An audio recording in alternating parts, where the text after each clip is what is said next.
வணக்கம் திரும்பலா Redmi puts 5 2999க்கு இதை வந்து லான்ச் பண்ணியிருக்காங்க. ரெட்மி நோட் 13 சீரீஸ் ரெட்மி பேட்லாம் வாங்கும்போது 2499க்கும் இதை வாங்கலாம். ஸோ இதில் வந்து பார்த்தீங்கன்னா ஆக்டிவ் நாய்ஸ் கேன்சலேஷன் இருக்குது, ஃபாஸ்ட் பேரிங் இருக்குது, 12.4mm டிரைவர் ஓடி இது வருது. ஸோ இந்த ரெட்மி பட்ஸ் 5 பற்றி நம்ம வந்து இன்றைக்கி வந்து பார்க்கலாம். இது வந்து உங்களுக்கு சிறந்த ஒரு TWS இயர்ஃபோனாக இருக்குமா, இதோட ஆடியோ குவாலிட்டிலாம் பற்றி நான் வந்து சொல்கிறேன். தொடர்ந்து இந்த வீடியோவை முழுமையாக ஸ்கிப் பண்ணாமல் பாருங்கள். இதோட ஹைலைட்ஸாக up to 46 decibel hybrid active noise cancellation, 12.4mm dynamic titanium drivers, up to 38 hours playback, AI voice enhancement for calls, dual device pairing, fast charge 10 minutes charge பண்ணிங்கன்னா ஒரு 4 ஹவர்ஸ்க்கான playback கிடைக்கும்னு போட்டிருக்காங்க. உள்ள வந்து இந்த ரெட்மி பட்ஸ் 5 இருக்கு. இது வந்து ஃபியூஷன் பர்பிள் என்கிற இந்த கலர். இதை தவிர உங்களுக்கு வந்து ஒயிட் மற்றும் பிளாக் கலர் ஆப்ஷனும் வந்து உங்களுக்கு இதில் கிடைக்குது. கீழே வந்து உங்களுக்கு USB டைப்-C போட்டு தந்திருக்காங்க, டூவல் கலர் ஷேடு தந்திருக்காங்க, உள்ள வந்து இன்னொரு பேஸ்டல் கலரில் பண்ணியிருக்காங்க. இந்த கலர் ஆப்ஷன் வந்து எனக்கு வந்து பிடிச்சிருக்கு. பொதுவாக வந்து பிளாக் கலரில் TWS இயர்ஃபோனில் பார்த்து பழகுனதுனால இந்த பேஸ்டல் கலர் வந்து எனக்கு வந்து பிடிச்சிருக்கு. உங்களுக்கு எப்படிங்கிறத கமெண்ட்ஸில் சொல்லுங்கள். இங்கே வந்து பார்த்தீங்கன்னா ஒரு சின்ன ஸ்ட்ரிப்பு தந்திருக்காங்க, LED ஸ்ட்ரிப் வந்து இங்கே இருக்குது. ஸோ இந்த பட்ஸ் வந்து பார்த்தீங்கன்னா ஷார்ட் ஸ்டெம்ஸில் இருக்குது. இங்கே பக்கம் வந்து பார்த்தீங்கன்னா ஒரு குரோம் ஃபினிஷ் தந்திருக்காங்க. பேட்டரி சார்ஜ் பண்ணக்கூடிய பின் இங்கே இருக்குது. ஒவ்வொரு பட்ஸ்லேயும் வந்து 2 மைக்கு தந்திருக்காங்க. ஃபிட்டிங் வந்து பார்த்தீங்கன்னா நல்ல ஒரு ஃபிட்டிங் இருக்குது. ஃபஸ்ட் டைம் நீங்கள் யூஸ் பண்ணும்போது இந்த ஃபிட்டிங் சரியாக இல்லைன்னு நினச்சிங்கன்னா பாக்ஸுக்குள்ளே வந்து 2 எக்ஸ்ட்ரா இயர் டிப்ஸ் தந்திருக்காங்க. உங்களுக்கு ஒவ்வொரு சைஸை போட்டு பாருங்கள். அப்போ தான் வந்து நல்ல ஆடியோ குவாலிட்டி மற்றும் இந்த பேசிவ் நாய்ஸ் கேன்சலேஷன்லாம் கிடைக்கும். அப்புறம் சார்ஜ் பண்ணக்கூடிய கேபிளும் வந்து பாக்ஸில் வந்து தந்திருக்காங்க. கேஸும் வந்து பார்த்தீங்கன்னா கை கடக்கமாக இருக்குது, ஃப்ளாட் டிசைன். ஸோ பாக்கெட்டில் போட்டு யூஸ் பண்ணுவதுக்கு கன்வீனியண்டான ஒரு டிசைன். லைட் வெயிட்டாக இருக்குது. மொத்தமே வந்து பார்த்தீங்கன்னா எல்லாமே வந்து ஒரு 42 கிராம்ஸ் வெயிட்டில் தான் வந்து பண்ணியிருக்காங்க. ஒவ்வொரு இயர்பட்ஸும் ஒரு 5 கிராம்ஸ் கிட்ட வருது. ஸோ நல்ல லைட் வெயிட்டான கம்பேக்டான ஒரு டிசைன். மேக்னெட் எஃபெக்டும் நல்லா இருக்குது, கீழே விழலை. ஸோ பார்க்குறதுக்கு நல்லா இருந்தால் கூட இந்த பில்ட் குவாலிட்டி வந்து கொஞ்சம் ஃப்ளிம்ஸியாக இருக்க மாதிரி எனக்கு தோணுது. இருந்தாலும் பார்க்குறதுக்கு ஒரு ப்ளீஸிங்கான ஒரு கலரில் டிசைனில் வந்து பண்ணியிருக்காங்க. இங்கேயும் வந்து ஒரு இண்டிகேட்டர் தந்திருக்காங்க. ஸோ இதில் வந்து பார்த்தீங்கன்னா உங்களுக்கு வந்து 12.4mm டைனமிக் டிரைவர் தந்திருக்காங்க. கோடெக் சப்போர்ட் வந்து பார்த்தீங்கன்னா SBC மற்றும் AAC கோடெக் சப்போர்ட் இருக்குது.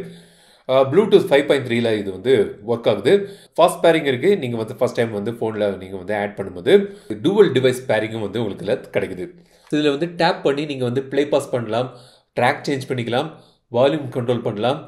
இதை வந்து நீங்கள் அவங்களோட ஆப்பில் போய் நீங்கள் வந்து கஸ்டமைசேஷன் கூட பண்ணிக்கலாம். ஸோ உங்களோட ஆப்பில் போய் பார்த்தீங்கன்னா உங்களுக்கு ஜெஸ்டர்ஸ் வந்து நீங்கள் கஸ்டமைசேஷன் பண்ணிக்கலாம். ஸோ அது வந்து ஆப்ஷன் தந்திருக்காங்க. ஆப்பில் வந்து டிரான்ஸ்பரன்சி, நாய்ஸ் கேன்சலேஷன் மோடு வந்து தந்திருக்காங்க. ஆக்டிவ் நாய்ஸ் கேன்சலேஷனில் வந்து லைட், பேலன்ஸ்ட் மற்றும் டீப்னு 3 மோடு இருக்குது. இன்இயர் டிடெக்ஷனும் தந்திருக்காங்க. ஸோ நீங்கள் காதில் வைக்கும்போது பாட்டு கண்டினியூ ஆகுது, காதுலேருந்து வெளியே எடுக்கும்போது பாட்டு வந்து ஸ்டாப் ஆயிடும். ஸோ இன்இயர் டிடெக்ஷன் இருக்குது. ஆடியோ எஃபெக்ட்டுக்கும் வந்து ஒரு ஆப்ஷன்ஸ் தந்திருக்காங்க. ஸோ நீங்கள் வந்து ஸ்டாண்டர்ட் அது வந்து டிஃபால்ட்டாக இருக்குது, இல்லாட்டி என்ஹான்ஸ் டபுள், என்ஹான்ஸ் பேஸ் மற்றும் என்ஹான்ஸ் வாய்ஸ் வந்து நீங்கள் சேஞ்ச் பண்ணிக்கலாம். நான் வந்து என்ஹான்ஸ் பேஸ் போட்டிருக்கேன். எனக்கு வந்து பேஸ் கொஞ்சம் தூக்கலாக இருக்க பிடிக்கும். இப்போ இதோட ஆடியோ குவாலிட்டி எப்படின்னு பார்த்தீங்கன்னா உங்களுக்கு வந்து ஸ்டாண்டர்டாக வந்து பார்க்கும்போது டிஃபால்ட்டாக நான் ஃபஸ்ட் டைம் நான் கேட்கும்போது ஆடியோ ப்ரொஃபைல் வந்து கொஞ்சம் பேலன்ஸ்டாக இருந்தது.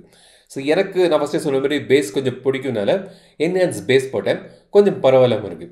பட் இருந்தாலும் வந்து பார்த்தீங்கன்னா பேஸோட குவாலிட்டி இன்னும் கொஞ்சம் பஞ்சியாக பண்ணியிருக்கலாம். பட் இந்த 2000-3000 ருபீஸுக்கான ப்ரைஸ் ரேஞ்சுக்கு கண்டிப்பாக ஒரு நல்ல ஒரு ஆடியோ குவாலிட்டி வந்து கிடைக்குது. இன்னும் கொஞ்சம் பெட்டராகும்னா ஆப்வியஸ்லி நீங்கள் வந்து இன்னும் பட்ஜெட்டை வந்து இன்க்ரீஸ் பண்ணணும். பட் 3000 ருபீஸுக்கு வந்து ஒரு பேலன்ஸ்டான ஒரு நல்ல ஒரு ஆடியோ ப்ரொஃபைல் வந்து பண்ணியிருக்காங்க. கிளாரிட்டி நல்லா இருக்குது, செப்பரேஷன்ஸ் வந்து நல்லா இருக்குது. ஓவராலாக வந்து ஒரு ப்ளீஸிங்கான ஒரு ஆடியோ குவாலிட்டி வந்து கிடைக்குது. ஸோ இதில் வந்து ANC இருக்குது, ஆக்டிவ் நாய்ஸ் கேன்சலேஷன். பொதுவாக TWS இயர்ஃபோனில் உள்ள ANC வந்து இந்த பெரிய ஹெட்ஃபோனில் உள்ள ஆக்டிவ் நாய்ஸ் கேன்சலேஷனுக்கு கம்பேர் பண்ண முடியாது, அந்த அளவுக்கு எஃபெக்டிவாக இருக்காது. ஸோ இதில் வந்து 46 டெசிபலுக்கு அளவுக்கான ANC தந்திருக்காங்க சொல்லியிருக்காங்க. ஸோ இப்போ நீங்கள் இதை யூஸ் பண்ணும்போது இப்போ நீங்கள் ஆஃபீஸில் இருக்கீங்க, AC பேக்ரவுண்டில் ஓடுது, அதில் வந்து கொஞ்சம் கட்டுப்படுது. பட் நீங்கள் ஹெவி டிராஃபிக்கில் போகும்போது ஃபுல்லாக அந்த அவுட் சைட் நாய்ஸ் கேன்சலேஷன்லாம் பண்ணாது. பட் வந்து இந்த மைல்டு பேக்ரவுண்டில் உள்ள ஒயிட் நாய்ஸஸ்லாம் வந்து கொஞ்சம் கம்மிப்படுது இதில். அதுவும் வந்து நீங்கள் நல்ல கரெக்டான சைஸ் இயர் டிப்ஸ் யூஸ் பண்ணிங்கன்னா இன்னும் எஃபெக்டிவாக இருக்கும். கால் குவாலிட்டி வந்து பார்த்தீங்கன்னா வந்து நான் ட்ரை பண்ணி பார்க்கும்போது அவுட்டோரில் கூட வந்து நான் வந்து கால் குவாலிட்டி பார்த்தீங்கன்னா டீசெண்டாக இருக்குது.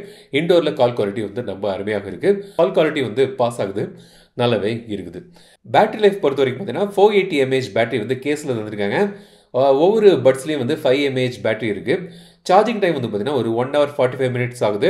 குவிக் சார்ஜிங் இருக்குது. 10 மினிட்ஸ் சார்ஜ் பண்ணிங்கன்னா அப் டு 4 ஹவர்ஸுக்கான ப்ளேபேக் கிடைக்குது. பேட்டரி லைஃப் வந்து பார்த்தீங்கன்னா கேஸில் வந்து மொத்தம் 38 ஹவர்ஸ்க்கான பேட்டரி பேக்கப் கிடைக்குது. சிங்கிள் ப்ளேபேக் வந்து பார்த்தீங்கன்னா ஒரு 8 to 10 ஹவர்ஸ் போகுது. நீங்கள் ஏஎன்சி ஆன் பண்ணியிருக்கீங்களா ஆஃப் பண்ணியிருக்கீங்களா அதெல்லாம் பொறுத்து இருக்குது. ஸோ இதை வந்து ரெட்மி பட்ஸ் 5 ஓவரால் வந்து பார்த்தீங்கன்னா ஒரு 3000 ருபீஸுக்கு ஒரு நல்ல ஒரு ப்ளீஸிங்கான கலர், ஒரு நல்ல ஒரு டிசைன், ஓவராலாக வந்து ஆடியோ குவாலிட்டியும் நல்லா இருக்குது. பில்ட் குவாலிட்டி இதோடு பெட்டராக பண்ணிக்கலாம் இருக்கேன். பட் இதோட பட்ஜெட்டுக்கு முடிந்த அளவுக்கு நல்லாவே பண்ணியிருக்காங்க. ஸோ ஓவராலாக பட்ஸ் 5 வந்து வாங்கினீங்கன்னா உங்களுக்கு பிடிக்குமான ஒரு TWS இயர்ஃபோனாக இது இருக்குது. ஸோ நீங்கள் என்ன இயர்ஃபோன் யூஸ் பண்ணுறீங்கன்னு கமெண்ட் சொல்லுங்கள். இந்த வீடியோ உங்களுக்கு பிடிச்சா லைக் பண்ணுங்கள், ஷேர் பண்ணுங்கள், மறக்காம தமிழ் சேனல் சர்ச் பண்ணுங்கள். மீண்டும் அடுத்த வீடியோ சந்திக்கும் வரை உங்கள் இந்த விடை பெறுதல் ராஜன். தமிழில் பேசு டெக் தமிழா பாரு.